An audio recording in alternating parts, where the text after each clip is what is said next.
Welcome to Shake Them Ropes. It is a special date and time episode. Jeff Hawkins joining myself, Rob McCarran. We are going to discuss the WWE PLE Clash in Italy that just ended. We're going to discuss some other things ongoing with the WWE realm, including a little bit from the mask versus mask match from last night and AAA. And possibly get into some AEW and some other wrestling news. And at some point during the show, like this is how after the PLE we are recording, is we might get the brackets for the King of the Ring and Queen of the Ring. And we can live react to those as well. But Jeff Hawkins, I'm going to start with tonight's top stories. What do you think about the Pirates putting Carmen Mlodzinski on the restricted list? Oh, the Pittsburgh Pirates are a organization in trouble. That's all I'm going to say. You could have stopped after they are an organization. They are a thing that exists. Yes. They are a baseball team. They are a baseball team. But yeah, all joking aside, we'll get into some of the biz of wrestling. But sometimes these things in baseball, and sometimes it happens more in the NBA than any other, like of the top four sports, is like this is locker room politicking of the wrestling variety happening in our real sports. Carmen Mlodzinski doesn't want to be a mid-carder anymore. He was riding high, being on the top of the rotation, and is like, oh, I'm moving to the bullpen for a guy who hasn't pitched in a year. I ain't going down for this newcomer Cody Rhodes. No, I ain't. And then you get drama, backstage drama, to the point where now he's got to get fired and maybe go to the opposing teams because he just doesn't want to be a mid-carder in this org anymore. Sometimes sports happens like this. The Giannis deal is Andre El Idolo and Aleister Black all over again. Yeah, but sometimes it's the best thing for you. See Dennis Eckersley and John Smoltz. So I don't understand it, but okay. You can Baseball. It's as pro wrestling as pro wrestling. But let's talk about pro wrestling. Let's get into the top stories from Clash in Italy. They went all the way to Italy to show 5 matches on television. I, again, watched this through the old VPN. We don't have a VPN sponsor, right? No. All right. Well, then, unnamed VPN, I watched with my Netflix account because, I'm sorry, ESPN, get on with it. You made this deal with YouTube TV. Not even 3 months ago. I mean, this was late last year, right? This has been 7 months you made this deal. Let me watch some ESPN Unlimited already, because the only thing you got on there is WWE PLEs and the occasional baseball game, which I already get through MLB TV, that I had to pay you for. So come on, ESPN, let's get on with it. Did you watch this show through the ESPN, or are you also a little VPNer like myself? I'm a VPNer like yourself. Hooray to the VPNers out there. We should put that on a poll. We should run a poll. How did you watch this? If you're in the United States of America, did you watch through Netflix or watch through ESPN? And I'll get a comment like, you have to watch through ESPN. That's how you get in the United States. And I'm like, haha, watch these numbers. Watch these numbers come back 75-25 watching it on ESPN versus Netflix. I would beg to see that. But overall, before we get into the matches, Jeff Hawkins, your top takeaways maybe from Clash in Italy and overall presentation as reviewed by you. I didn't enjoy this pay-per-view all that much. Oh, I gotta be honest with you. What? I thought nothing really felt like it clicked for a lot of it. For a lot of it. Not all of it. But my big takeaway is I can't believe they beat Obafemi. I'm sorry. I just think that's a dumb move. Yeah, I think because going into this, the odds, I mean, everything went according to what the preview, like if you are a betting site that takes WWE betting, you had the odds for every single winner tonight. They were all the favorites. No underdogs won a match tonight. Brock Lesnar was a pretty big favorite. Honestly, there were other favorites that were not as big of a favorite as Brock Lesnar. I think everyone kind of understands the deal is that they were going to do a third match at SummerSlam, so you have to do the second loss here. But it killed the momentum. There were a couple of Michael Cole lines tonight too. It happened in the main event too, where he's like, I mean, is he straight up just saying this guy's done? Like, it's so weird. And he kind of did that with Obafemi. Obafemi is no longer a superhuman. Obafemi has been made mortal. I'm like, Jesus Christ, guys, at some point, Brock Lesnar will be gone. Obafemi will have won, and you got to make sure he's strong for the next thing. But yeah, it was a little surprising based on how they presented him so far. Why do you have to make Brock Lesnar strong for the next thing? We already know he's strong. Oba strong for Oba? the next thing. The next thing for Brock he's Lesnar not- is another match with Obafemi. No, I still don't. I am one of those people where you don't beat a guy until you have to beat a guy. And you beat him on a B pay-per-view for a best of 3 against a guy who's already been made and is in legend status, instead of just building Oba and continuing to build Oba. This feels like back in the day, remember when you had to hear about, oh, so-and-so carries themselves like a star, so they decided to beat him on television to see how he'd handle it. I'm just like, no, you don't have, oh, he took 7 F5s. Okay, still lost. Still lost to Brock. When did Brock Lesnar first lose? How about we take a look at that and see what happens? It's interesting you bring that up because, yeah, in the first run, it took a while. I think it was the match with Big Show, right, where Paul Heyman turned on him. And that happened 7 months after he debuted. Yeah. 6 or 7 months after he debuted. But in Brock Lesnar's second run, which is this current run, you could say, where he came back after winning the US heavyweight or the UFC heavyweight title, he lost his first match. Like Brock Lesnar lost his first match upon coming back. Now, granted, it was to John Cena, and then he would go on the run where he didn't lose again for a while. But yeah, Obafemi coming up and doing this gimmick where it's like, okay, we kind of have the next Goldberg, we kind of have the next Brock Lesnar all rolled into one. It's a little strange to be going back and forth with Brock. I'm sorry, he shouldn't have lost until he fought for the World Heavyweight title, and even then he should have probably won the world title, but I would accept the loss in the top belt match. I don't accept this. I just think it's stupid. I'm sorry. And it's a little interesting because there was no really Paul Heyman tricks. No. There was no like any type of interference going on, which in Brock Lesnar matches you don't always get unless he was wrestling Roman. You don't really get a lot of interference with Brock Lesnar. But yeah, there was nothing you could say, well, Oba still could have won, but Brock Lesnar was so desperate that he pulled something out. Brock Lesnar just won. He beat him. He beat his ass the entire time, and Brock Lesnar won the match. And now we're going to do a third somehow. And the third is just, and Brock Lesnar was forcing it at the end. It's like a 1+1, 1+1. We're 1-1. Almost like Brock Lesnar was laying the challenge to Oba that we got to do it again. So we're going to see it again, and we're not going to have to wait long for it because it's going to be 2 months from basically today that it happens again at SummerSlam in Minneapolis. And he's like, yeah, if I can't win this series, I almost wonder if they'll do the retirement stipulation like outright, which I wish they would have saved that whole retirement angle at WrestleMania because that would have worked really well after a third match now in hindsight. But yeah, we could very well see a retirement stipulation to get that third match having when you don't really have to beg Oba for a match because Oba has these open challenges. You could just say, hey, I want another one. Oba will be like, yes, sir, let's do it. The story they told is that he took an ass beating from Brock Lesnar, kicked out a few times, and still lost. It's just, I'm like, what?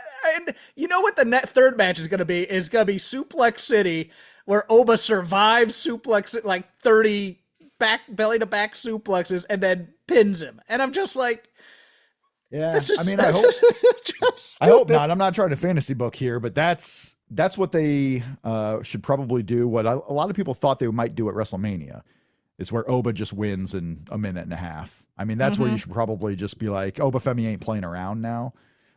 Which again, maybe you should have saved the whole I'm here to kill him versus just beat him. Because Oba, you were there to beat him, and it didn't work out for you. You were not there to kill him. We'll talk about one of the funnier things I thought about that match and wrap up with Brock Lesnar too. One of my strong takeaways, maybe not a strong takeaway from this particular night, but yeah, the overall on the pay-per-views, it's all chalk again. It kind of has been a lot. The days of the world title changing at an Unforgiven level pay-per-view where it's like, okay, Steve Austin could beat The Undertaker here. Undertaker could win. Kane could win. Who knows? Mankind could win. The days of like, oh yeah, Drew McIntyre can win when it doesn't happen. Jacob Fatu could win and it doesn't happen. It's like, no, if there's a plan for Roman Reigns for a while, you're going to have to wait to a SummerSlam. You're going to have to wait to a WrestleMania. The titles aren't changing hands on the Clash pay-per-views. They're not changing hands on the Money in the Banks. Now, one day they will, and it'll be a shock, and it'll be a surprise, and maybe that's what they're going for. But if you completely skipped Clash in Italy on television, you just watched Raw tomorrow night, it would be okay. And too many of the PLEs are starting to be that. It was an enjoyable show to me. I thought for 2.5 hours, for 3 hours, like it was a fun show to watch. I would have watched it later on too, but I watched it live. Even hearing the results, I'm like, well, I would be interested in seeing Gunther and Cody Rhodes because we haven't seen that too much. I would be interested in seeing the second Brock Lesnar match because I still was curious what they would do.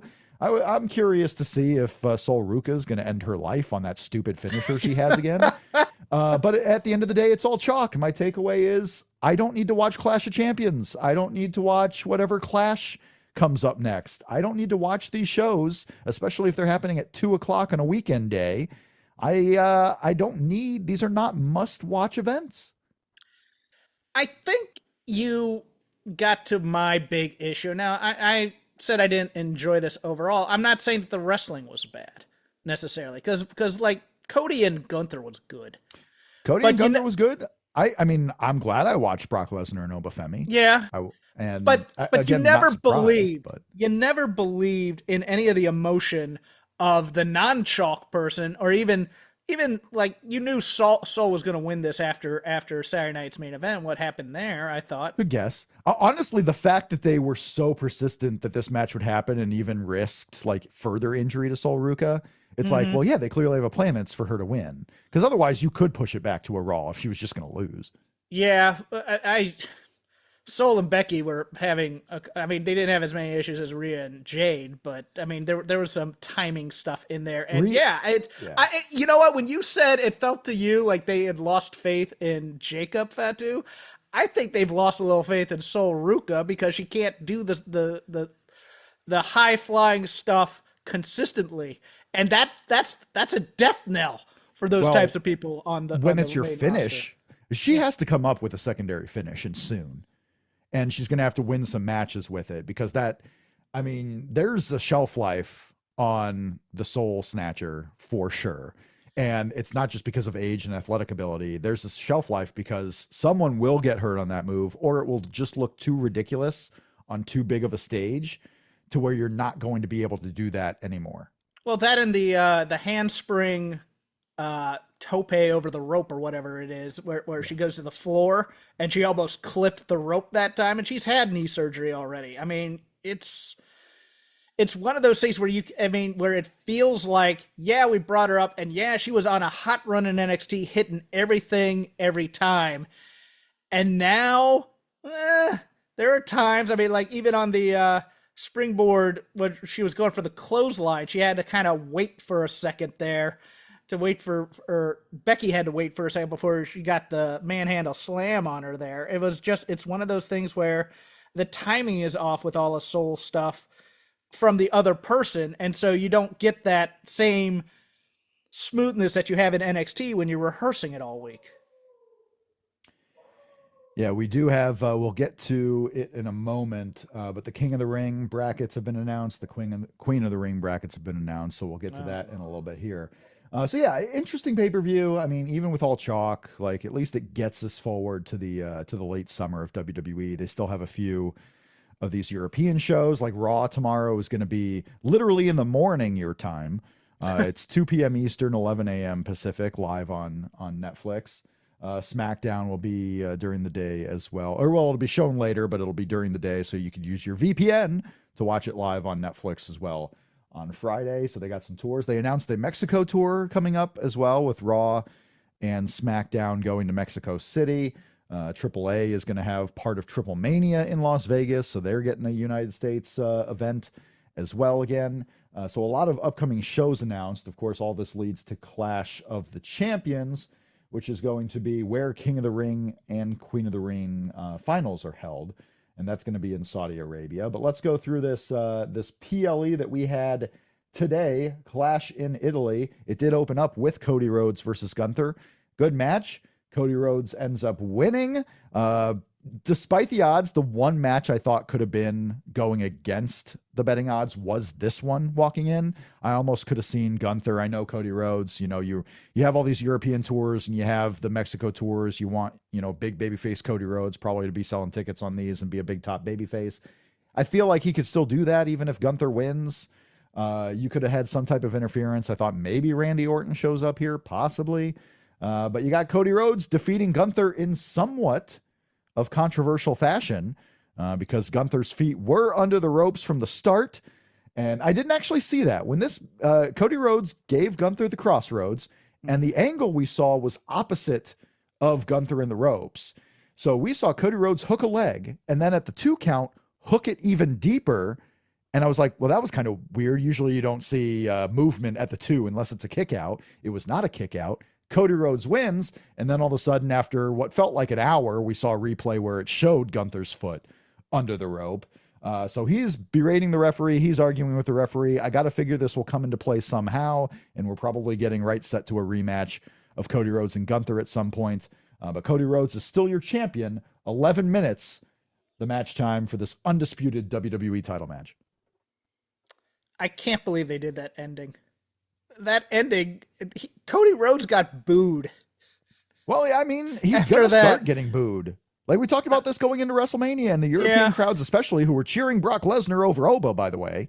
Yeah. It's such a crowd killing thing. It's like, okay. And you'd think that Cody would go, I don't want it to end that way. We'll restart the match. And then maybe he loses because he's a moron. And that's fine too. But I just thought one way or another, we're getting a pinfall or some fuckery here, but we didn't. I guess when it's your first match, and this was also simulcast on ESPN, like main channel ESPN, the first 2 matches of the show. So maybe it was your way of, okay, Cody Rhodes, big star, let's build some intrigue so people want to see what happens next with it. So they tune in to SmackDown, maybe tune in to the Clash on ESPN's app coming up later in June. You could be building it for a number of ways. And Cody Rhodes, also the way he was hooking the leg, it's not like he saw the leg under there too. So there's still some plausible deniability there. But yeah, Cody Rhodes is probably going to start getting booed. And depending on the match he has, I mean, if he goes into the ring with CM Punk at a big show, he's going to get booed. Cody Rhodes will be the one getting booed. Kind of the same way that CM Punk was getting a little boos in his match at WrestleMania with Roman Reigns too, but I think the crowd would favor CM Punk over Cody. So yeah, we got a long summer ahead for Cody Rhodes as champion and seeing a possible switch there. If Sammy is the opponent in Saudi Arabia, he's getting booed. It could be the possibility, but let's see, not to spoil anything, but Sami Zayn is not, spoiler alert, in the King of the Ring tournament. He is now. Is that for definitely for Cody's title, or is that for your choice of? Well, so what they did last time, right, is the winner of the King of the Ring would get a match at SummerSlam for the title. Okay. So yeah, I got to say that Sami Zayn probably not going to be in that picture. Not unless at SummerSlam. The winner end up. Yeah, unless the winner chooses to fight Roman Reigns, I guess you could say. There's some interesting names in this tournament. There are also some interesting names not in this tournament, I will say. And it seems very likely one of these 4 ways, by the way, you're going to laugh at when I tell you what it is. I hope you haven't looked it up already. I have not looked it up. I'm just staring at your lovely face. Yeah. Yeah, you're gonna laugh at the foursome they've put together for one of these first round matches, because they are all 4 ways. The opening round matches are going to be 4 ways. Then you get to the semifinals and then the finals. So there's only 3 rounds in the King of the Ring tournament: the first, the semis, and the finals. Same with the Queen of the Ring. And just looking at it very closely, there's a very interesting one actually that could play a part. Not so much in the way of like, I don't know who could walk out of this. I think the winner's going to be obvious, but there's a very interesting one just with the names that are involved in there as well. But yeah, we'll get to those tournaments in a little bit. But yeah, Cody Rhodes, your champion, and they appear to still be going with Gunther. So we have the unfinished business with Randy Orton. We have Gunther still in the title picture, probably. We don't know what Drew McIntyre's doing. Drew McIntyre hasn't been around for a little bit. And then there's CM Punk, who said he was not going to leave and then left. and he hasn't been back since the night after WrestleMania. So there's a lot of questions on the SmackDown side of what could be happening, while at the other side on the Raw, we'll get to Jacob Fatu and Roman Reigns, but, Jacob Fatu lost that match, the Tribal Combat match. 2 losses in a row, and you did the big blow-off kind of gimmick with this one, so I can't see him still being in the title picture with Roman Reigns. Maybe Roman Reigns is off TV for a bit, which looks likely, before he wrestles whoever the winner of the King of the Ring tournament is, and then we go on to the next round of what's CM Punk doing. But the picture is muddy for CM Punk. The picture is muddy for different reasons for Cody Rhodes, and it's not that muddy for Roman Reigns. He just got the hell out of the pool. Well, and also he set up the match with Solo, so there's that. Yeah, he goes there next. So okay, which yeah, great. I mean, Solo Sikoa just got done feuding with a group that no longer is employed with WWE and kind of been wasting away. Maybe they'll get him back to where he once was. I mean, this is a guy that beat John Cena on a PLE once. Yeah, everybody's going to be under Roman's control, and then we move on. Thought he was going to beat Roman Reigns once on a PLE as well, but he did not. Rhea Ripley, Jade Cargill. So this is going to be a fun one to discuss match-wise. Jade Cargill, for as athletic as she is, for as athletic as she looks, and I'm hoping this was just an all-time mastery sell job on her part, which we've never seen before. This match goes more than 5 minutes. She is huffing and puffing, man. And it hurts a little bit, the end result, because there are some times where they do the back and forth, punches. They're like, yay, boo, yay, boo. And she is barely hitting her with her pinky finger because she looks so tired from just the nonstop action she's going through. The second longest match of the night tonight, Jade Cargill versus Rhea Ripley. Jeff, what'd you think? That's how she was sounding. Yeah. 6 minutes in. Why are we having Jade and Rhea do complicated I reverse, you reverse, I reverse, you reverse? It worked in the WrestleMania match. Let's leave it alone and just have these two brawl. Jade should be a brawler. She should not be doing complex gymnastics or even choreographed stuff for the most, in terms of, with like going through the legs and out the back. And, that's not her game, man. It just isn't.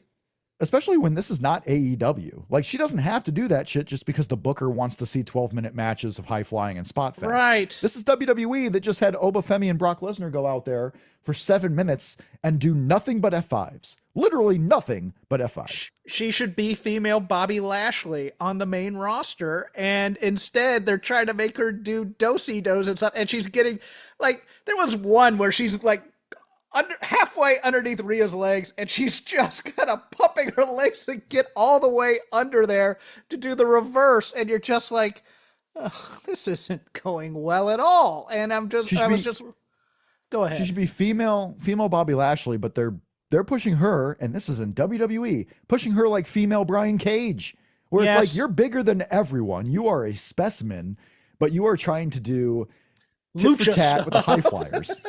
Yeah. You're trying to do lucha stuff. You're trying to do all this stuff. I'm like, if you look like that and you are taller than everyone, you're taller than Rhea Ripley, you're bigger than everybody. It's like, you don't have to be doing that stuff. The same way with Charlotte. Charlotte doesn't always have to do that stuff, and depending on her opponent. And now you're probably going to be seeing Jade versus Charlotte at some point. So it seems like Jade's kind of out of the women's title picture for a little bit, at least, through SummerSlam. But it was very interesting. I thought some of the reversals were actually pretty cool, and she was hanging with them. Some were cool, yeah. But then other times, especially, she would go out of the ring and just kind of be lost a little bit. And I started to wonder, like, just because we had seen her lost in so many matches in AEW, like, do we just notice that more when it looks like she's lost and we claim she's lost and confused on what the next spot is because it was her past and her reputation? Or is she actually still lost out there? Or are we getting all worked? Because there are some times where she is hanging toe to toe. And then other times where I'm thinking, like, if I'm Triple H, how do you trust her to do a 17-minute match in front of a large crowd? I think she gets lost in matches she's not calling. I think that's probably part of it here. And she can't call matches because she's not as experienced to call them.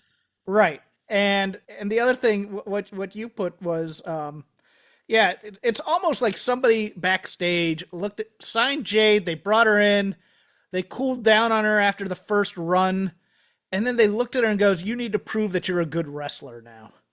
As opposed to the specimen showcase, bigger than everybody, jacked powerhouse.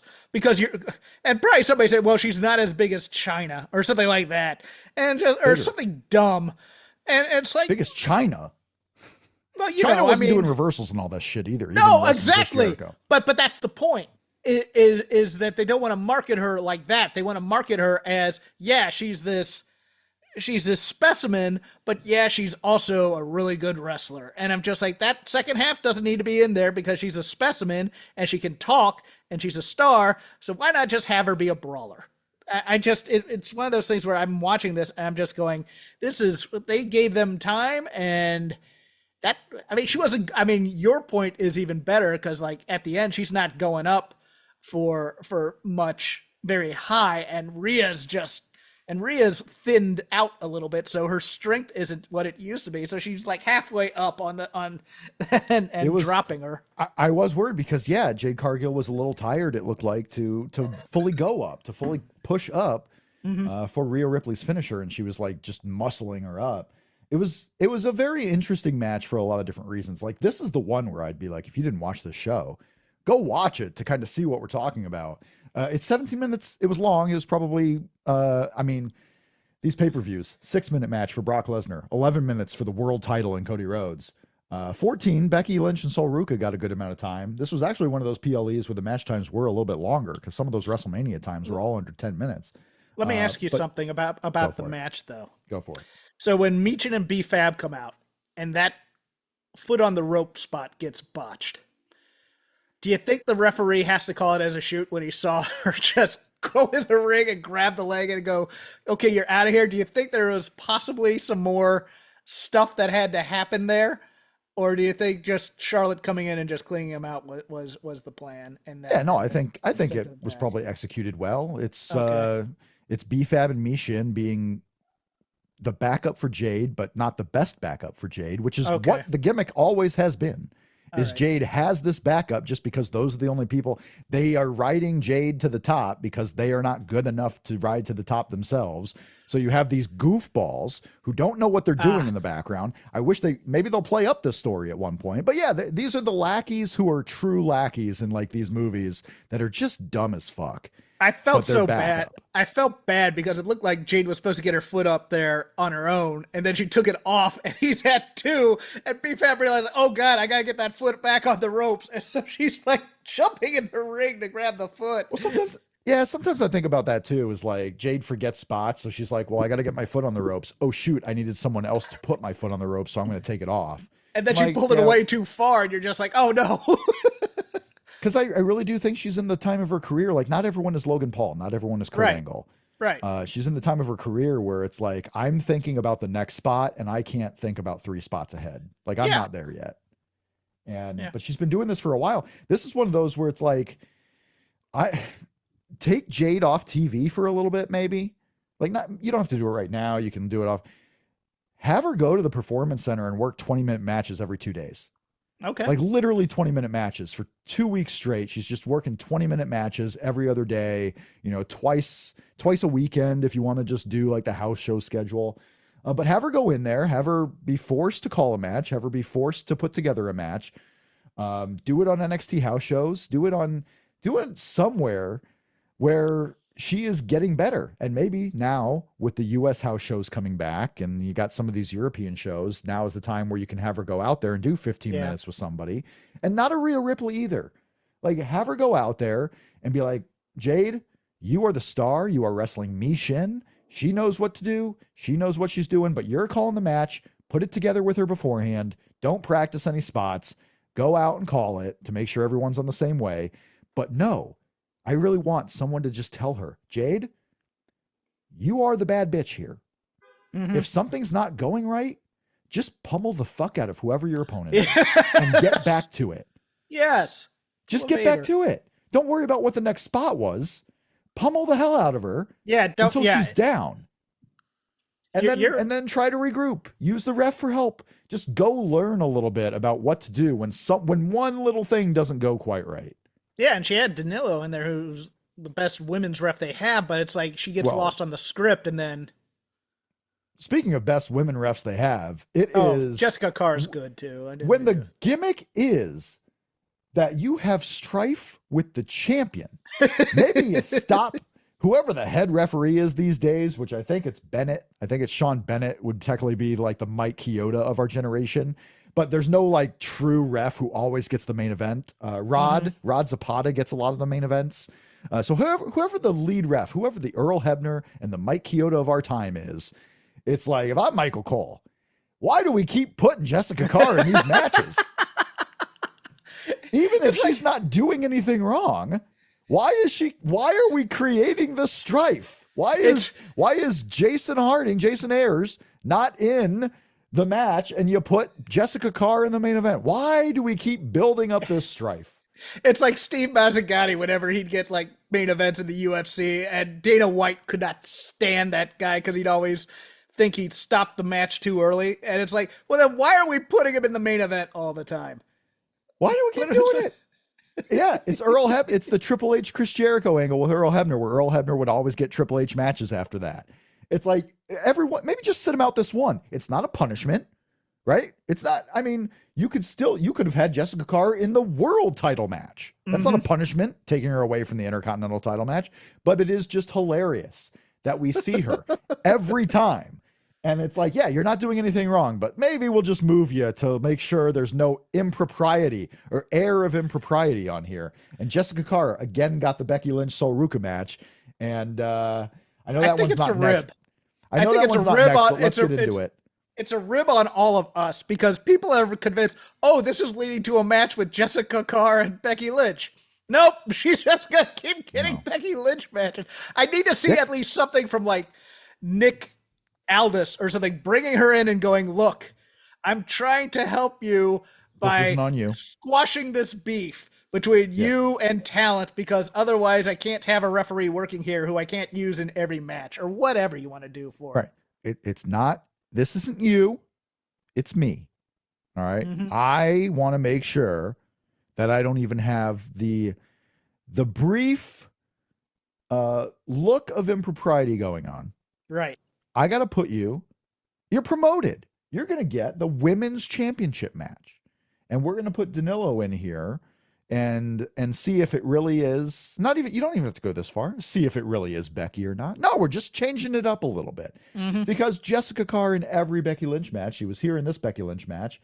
Sol Ruca, as the bettors and the bookers thought, Sol Ruca wins the Intercontinental Championship in a 14-minute match. No crazy misses unless I miss something. This one went pretty well in the ring. Sol Ruca is the new Intercontinental Champion. But yeah, Jessica Carr got a little bit involved, not to the extent of the lead up to WrestleMania. But she was like, Becky, we're not going to do this again. Well, Nick Aldis, if you weren't going to do this again, why are you putting her in the main event? Why are you putting her in this match? Why are you putting Jessica Carr in this one? There's a lot of things that could have gone better with the referee assignments, I will say. But yeah, Sol Ruca is the Intercontinental Championship. Are we going to see another Becky Lynch match here soon, or is Sol Ruca finally moving on? I think we get through one pay-per-view and she loses it. She's losing before SummerSlam? Or at SummerSlam? I would say right after SummerSlam. I think she gets through SummerSlam and then loses it. Because I kind of believe that there might be a Saturday night's main event in Madison Square Garden in July 18th. Yeah. That's right. July 18th, Madison Square Garden. Could also see like maybe an AJ Lee match happening at that show. If she wants to come back so soon. But yeah, Sol Ruca has two opportunities to potentially lose the championship. I don't believe she is in, let's see, Sol Ruca. Sol Ruca is going to be in the Queen of the Ring tournament, so it's possible that she doesn't even defend the Intercontinental title before SummerSlam or even afterwards. So yeah, we got some time here where Sol Ruca is going to be focused on something else. And very potentially Sol Ruca possibly winning that four-way. We'll get to the four-way matches here in a second. But yeah, Sol Ruca, the Intercontinental Champion. Where does Becky go from here then? World. Back to the world title? on the Raw side, Probably, yeah. I would think. Could be because her Queen of the Ring pairing is quite interesting as well. Soul came up a little bit short on the handspring, and they actually said that she glanced Becky on that. But Yeah. other than that, there were no. It's gonna happen. There wasn't you gotta be anything ready. as bad. There wasn't anything as bad as the Soul Snatcher to Jessica that was on Saturday Night's Main Event or whatever. But yeah, Which honestly, and I don't even think it was that bad. Like, obviously, this is a late take, but right. I watched that back, and especially in editing afterwards, like They hit it well, I thought. the thing is too, like, oh, Sol Ruka didn't hit the Soul Snatcher correctly on Jessica. Well, Sol Ruka had plenty of time to see that Becky moved out of the way. She wasn't going for the Soul Snatcher anyway. She was just trying not to crash and burn. And in Right. her crashing and burning, she took out Jessica Carr. Like, so be it. Like, not everything has to be a perfect move when you see your opponent move 2 minutes before it happens. We talked about Brock Lesnar, Obafemi. Brock Lesnar wins the match, forces dead on into the camera afterwards, is, repeating into the camera 1 + 1, 1 + 1. We're 1 and 1. So we're getting a third match there, likely at Minneapolis. I wonder very well if this could even be. I don't think you put this one in the main event of a night at SummerSlam because, again, I think you should really just do the Obafemi kills Brock Lesnar and gets it done in 90 seconds. It doesn't have to be, 15 of his finishers. It can just be a total massacre. Who knows? But watch, we're going to get 8 minutes of Brock Lesnar hitting every F5 before Obafemi just somehow finds a way out. One thing I thought of was hilarious in this match was the count out gimmick they did in the middle of the match, or kind of towards the end of the match. F5 onto the table, onto Obafemi. Obafemi's down. Brock Lesnar gets back in the ring. Paul Heyman is telling the ref to count. They're hoping to sneak out of this match with a count out victory. Obafemi's down, and at the count of 7, he's selling death. 1 through 7. Doesn't even sell up and then quickly dive into the ring. Obafemi just stands up and is like, not even brushing off, but nothing happened to me. I'm just standing up. I was just kind of resting for a little bit. Stands up, slowly walks into the ring before 8 even, I think. And then goes on offense.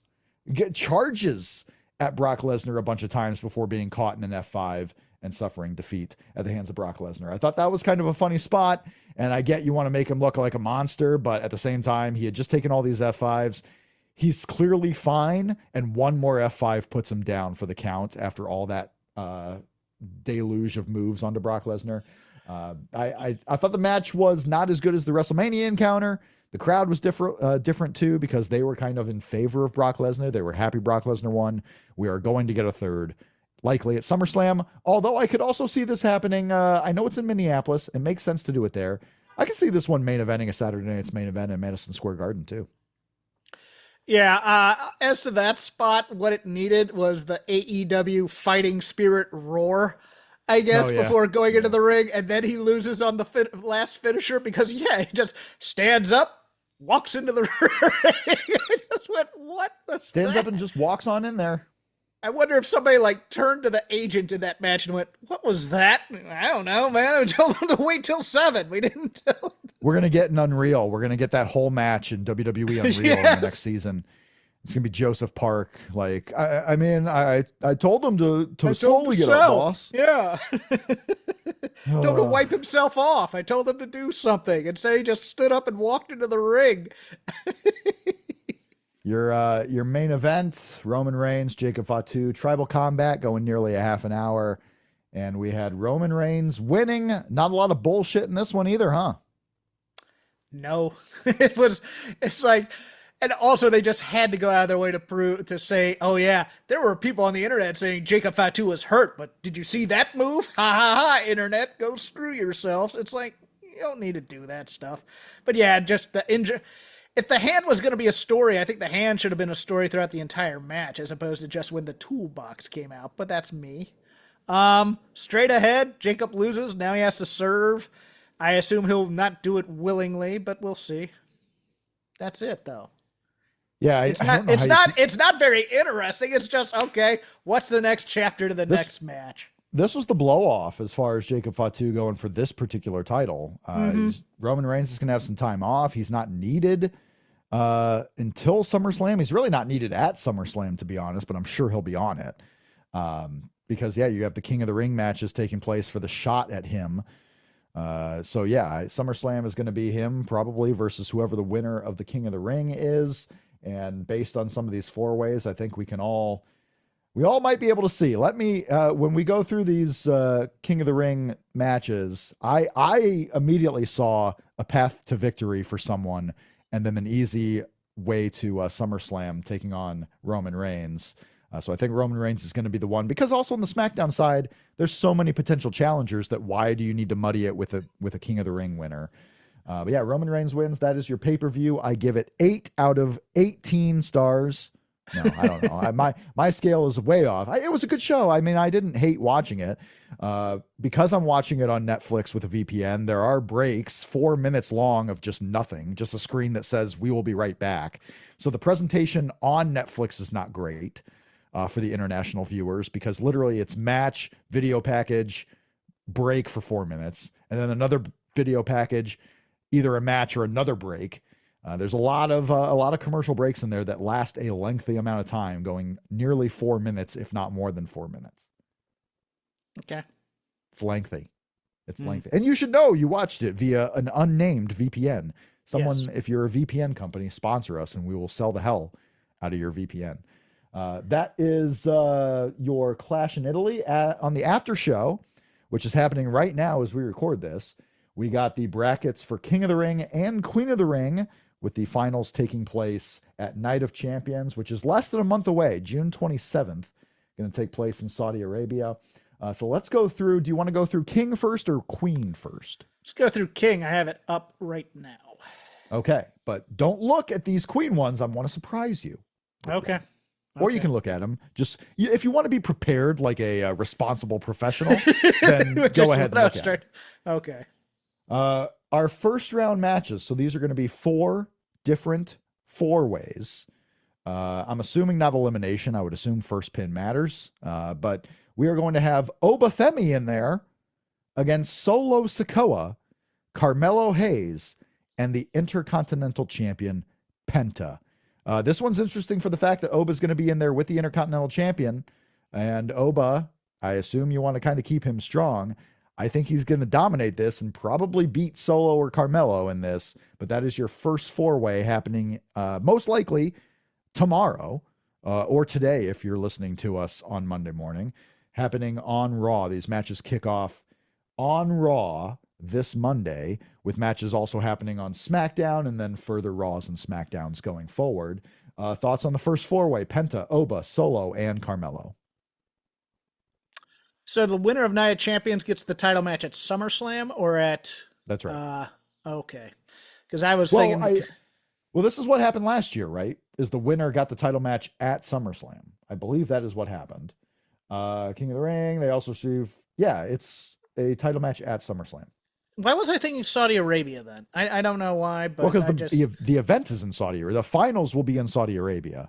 And then the winner of that gets the title match at SummerSlam. This is what happened with Gunther. Gunther got the title match with CM Punk by winning. Yeah. I could see Solo Sikoa winning this and just having like Femi being double teamed by Penta or like fighting Penta for some reason on the outside during that time. I mean, I could see some Brock Lesnar bullshit. I mean, Brock Lesnar's in town. It's the same city tomorrow. He could stay in for one extra day and cause some Obafemi and maybe challenge him for, like, what are you in this tournament for? I have plans for you for SummerSlam. You don't need to be in this tournament. I could see some Brock Lesnar bullshit. Yeah, just due to the fact that it ended with Roman pointing at Solo and go, they're next. I think Solo wins this one. Okay. All right. Well, there you go. And let's see. King of the Ring is actually Cody Rhodes who won, and then Cody Rhodes got the title match at SummerSlam, which he would go on and wrestle. Because that was your Randy Orton, Cody Rhodes. Last year at King of the Ring was Randy Orton, Cody Rhodes, and then that ended up being your WrestleMania main event anyway. So, the finals will take place. You think Solo might win that? I could see if anyone's going to win that isn't Oba, it's going to be because of some bullshit. Right.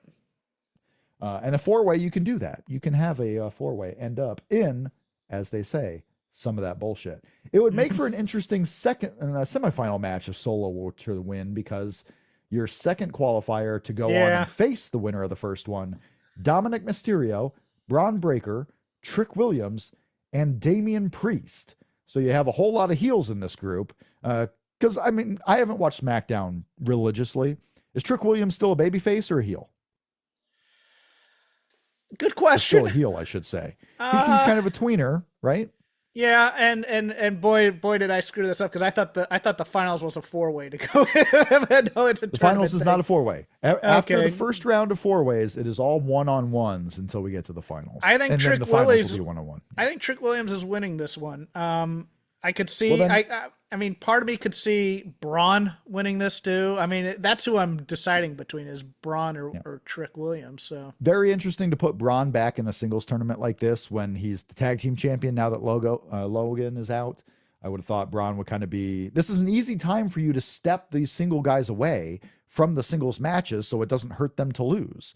Like, it's a perfect time to take Braun Breaker out of there. It was a perfect time to take Penta out of there because he's the Intercontinental Champion. Honestly, it makes sense to have Oba in there. I assume at some point, whether it's in the finals in Saudi Arabia, whether it's the first round, Brock Lesnar will get involved with Obafemi and cause him to be taken out of this tournament. I don't know when Okay. it'll be, but it's got to happen. let me backtrack. I'll put Oba in the first one. I'll actually say Dominic Mysterio sneaks out of this one. There you go. Because I can tell you, you want to see ratings on Netflix for a Raw? Tell me it's going to be Oba versus Dominic. Obafemi versus and see Dominic. that Yes. Yes. That's do you risk? I don't think we risk crowds in the United States getting kind of over Obafemi right now, but I wonder if because if that second match takes place still on this European tour, because the European tour lasts for another month, I wonder if the crowds might be a little bit more into Dominic Mysterio than Obafemi. I worry that if you're gonna put Obafemi in there with a popular guy, that the mystique starts to get taken away even further. We're looking at this way too seriously. We're looking at this way as like a main eventer is going to win King of the Ring when it's always kind of been that mid card goof stuff. It was Cody Rhodes last year. That's true. I know, but The King of the Ring is a different thing. You also have to have an important match because the final happens because it happens to Clash be of the Champions. yeah, it happened. Okay, never mind. But But neither of the guys on this side are going to win no, because the winner is coming out of the next four-way. correct. Javon Evans, Tala Tonga, Ricky Saints. Now it ain't any of the fuck of them. No, And Seth Rollins. yes, Seth he's Rollins winning is King of the winning this Ring. tournament. Yes, he Seth is. Rollins is winning this tournament. He's going to do some kick-ass spots with Javon Evans. He's probably going to do the stomp on Tala Tonga. It's going to look hilarious. Ricky Saints is going to get the fuck beat out of him from everyone, and that'll be cool. This Saints is a very eating this interesting pin. four-way. Saints is getting the curb stop on him by Rollins and getting pinned, I think. I think Seth Rollins curb stomping everyone, except for maybe Javon. I think Javon's going to do some flippy shit to get out of a curb stomp, and it's going to be fun. Yeah. But Seth Rollins is likely winning this tournament, and he's coming out of this match. Who he faces in the next round will be interesting because it's honestly three of these guys. Any of these three out of these four would be super interesting matches to put up against Seth Rollins. You're going to have Jey Uso, L.A. Knight, Royce Keys, and Finn Balor in your final qualifying match for the tournament here. I say Jey Uso because you still don't know what's going on with the Bloodline storyline. Is Jey Uso going to be a heel or a babyface? Like, it's been 4 straight years we've wondered if Jey Uso's turning heel at some point, and probably no better time than now. LA Knight getting back into there when he's not really been seen from since WrestleMania, and even his WrestleMania match wasn't anything to write home about, being in the 6-man tag. Royce Keys, who's starting to get some life. They were teasing him potentially being in the world title picture. And then, of course, Finn Balor, who's kind of on the rise up after being out of the Judgment Day. I'm going to guess Seth Rollins is going up against one of these. Seth Rollins will win, but a very interesting matchup in your second round from any of these winners. Also interesting, they're categorizing Balor as a SmackDown guy now.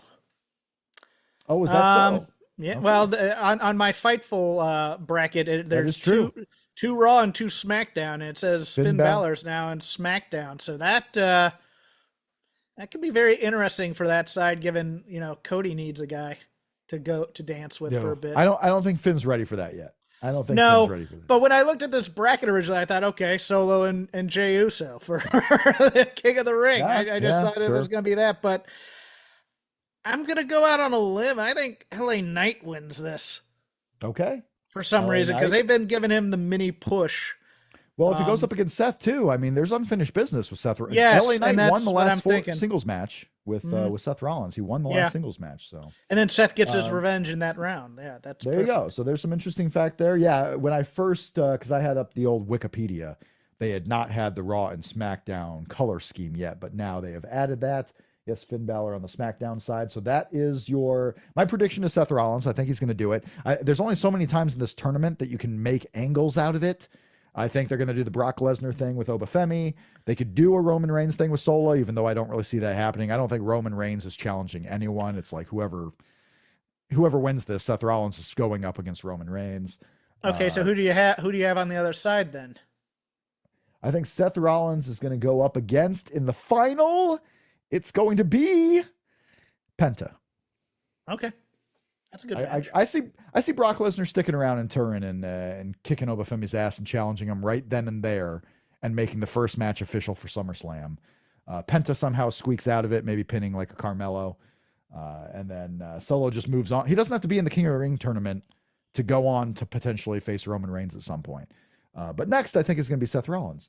I mean, we can even see something like that on Raw, where it's like, don't look ahead to the King of the Ring, Roman Reigns. I'm going to win it, and I'm going to challenge you, you asshole. So we can let me posit this though. How about Seth versus Oba, and that's where Brock comes out. Oh, that would be a big one. I mean, that would be a big one for Saudi Arabia.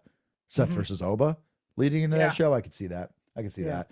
And then because the show is on ESPN, like you have, some Brock Lesnar interference, even if he's just going all the way to Saudi Arabia to not wrestle and to just do a run in, we could potentially see that. But there's some interesting ways things can go here. And I don't know if I think we're going to probably see 2 of these matches on Raw this week and 2 of the matches on SmackDown.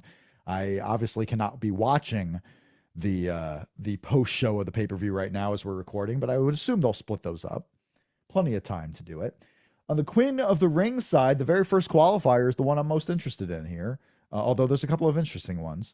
Liv Morgan versus Alexa Bliss versus Chelsea Green versus Becky Lynch. Liv and Becky Lynch being in the same match here, I could see that catapulting to a potential world title match for Becky Lynch. Yeah, because Liv has the title on the other brand. It's Becky here. It almost makes me wonder, like, is Liv Morgan not the champion? Like, why is she in the Queen of the Ring tournament where the winner gets a title match? Who's the women's champion on Raw? It's Liv Morgan, right? Yeah, and then Rhea's the champ on. Yeah, and then Rhea's the champ on SmackDown. Yeah, but Rhea isn't in the Queen of the Ring tournament. Why the hell is Liv Morgan in this tournament? I don't know. Like, you don't have any of the title holders in the tournament on the men's side. No. You don't have Cody Rhodes in this tournament. You don't have Roman Reigns in this tournament. What the hell is Liv Morgan doing in this tournament? Is it because she's last year's Queen of the Ring and they just wanted to... What is happening? I'm so confused. What is happening? The winner of last year's Queen of the Ring was Jade Cargill, so it wasn't even a Liv Morgan. I don't know. I think it's going to be a story where Liv enters into the Queen of the Ring because she wants both belts. Okay. Current champion Rhea Ripley. List of the women's titles. I'm so confused. Like, who is our champion? And she's the world champion. Liv Morgan is the women's world champion. Yes. What the hell? Why is she in this tournament? It's just to kick off this Becky Lynch feud, right? Yes. It's got to be just to kick that off. Oh, that's weird. But yeah, you have Liv, Becky, Alexa, and Chelsea Green. I'm going to go ahead and say Alexa Bliss wins this one. And okay. You have some side action with Liv and Becky, and then Chelsea Green's just there to be Chelsea Green. Your second qualifier, Sol Ruka, back in action here against the woman that she's practically a clone of, Charlotte Flair, against the woman that she's feuding with, Jade Cargill, and just Lyra Valkyria there to take the fall. The bird girl. Yeah. Well, you have Alexa on yours, so I would figure Charlotte Flair probably versus Alexa in that thing, and we do that. Can they still coexist after this story? I see Jade Cargill. I see Jade Cargill coming out of this 4-way, probably stealing a pin from Charlotte Flair. Mm-hmm. And then Jade Cargill and Alexa is just a continuation of the Jade and Charlotte feud. Right. See what happens there. And then maybe Jade Cargill loses the final. I could see them putting Jade Cargill in Saudi Arabia for the second time in a row in the title match, which means if that all happens, the winner is going to come out of the second group of 4-ways. We'll see if there's anyone viable who can come out of this. Roxanne Perez is going to take on Julia, Lash Legend, and Io Sky. Boy, it was tempting me to have all 3 Judgment Day people in the quarters or whatever it is, or the semis. But I think Io. I think they're working to Io and Rhea. I really do. I think Io is going to go up on this one and probably take the tournament because, again, I think the winner has to come from this side of the bracket. And the second 4-way doesn't scream to me anyone who could win this tournament. The second 4-way, or the final 4-way, is Bayley, Raquel, JC Jane, and Kiana James. I think JC Jane takes this because they've been giving her a heck of a push on SmackDown. I think they're gonna put her in there with Io, see what she can do, and but she's gonna lose that match. But I think I see JC Jane winning this one. Yeah, so you got some interesting brackets there. Again, a lot of angles that can come out of this for matches at Saturday night's main event and eventually on to SummerSlam potentially, or just future matches on Raw and SmackDown. So Charlotte, Io in the finals? I think so. Yeah, if Charlotte, well, no, I have Jade. Or have Becky, Jade winning. Becky Io in the finals for me because I didn't have Alexa in there. I think Becky and Io is the match in Saudi Arabia. It very well could. You could do Jade Cargill possibly losing to Alexa, and then you have Alexa and Io in Saudi Arabia, and Jade and Charlotte go off on their feud after that. There's a lot of different ways you can go about it. I think Io Sky's going to win. I think Io Sky's coming out of it. Who she faces in the finals, there's literally a bunch of names here. She could face Liv Morgan, and they can really build that story that Liv Morgan's going for both belts. She can face Becky Lynch because Becky Lynch has nothing else to do right now. She can face Charlotte Flair or Jade Cargill. Who she's not going to be facing is Lyra Valkyria. Lyra Valkyria is losing that first match, never to be seen again. She's out of there for sure. So there's a lot of different ways you can go about it, but those are your King of the Ring and Queen of the Ring brackets. That is Clash in Italy. Does everything that's happening right now with, AAA last night, did you watch the Mask versus Mask match? I did. It was phenomenal. Chad Gable being revealed. Chad Edward Gable from Minneapolis, Minnesota, was under the mask the whole time. Who would have thought that? He was revealed as the original El Grande Americano in a match that had a shit ton of blood. I mean, no one got poor Chad Gable a towel when that match was over. He's just bleeding profusely, can't see, keeps wiping his eyes, can't do anything. Doing the promo of his life effectively in front of a Mexican crowd who is understanding. I love that the translation happened after everything Chad Gable said and no one reacted, because everyone reacted when Chad Gable was talking, because everyone knew what he was saying and knew the importance of what he was saying. El Grande Americano. That crowd was phenomenal. The crowd was great. I mean, why weren't they? And you got dorks on the internet saying, "Oh, WWE puts 2 white guys in a Mexican feud." I'm like, well, this crowd in Mexico fucking loved it. And it was great television. A lot of cool angles taking place that even if you weren't a WWE watcher, like, you could understand the importance of it. No, the AAA show on YouTube last night was the best WWE show of the weekend. It was fantastic. I stayed up and watched that as well as the Dodgers, and it was much better than that Dodgers game, I will say.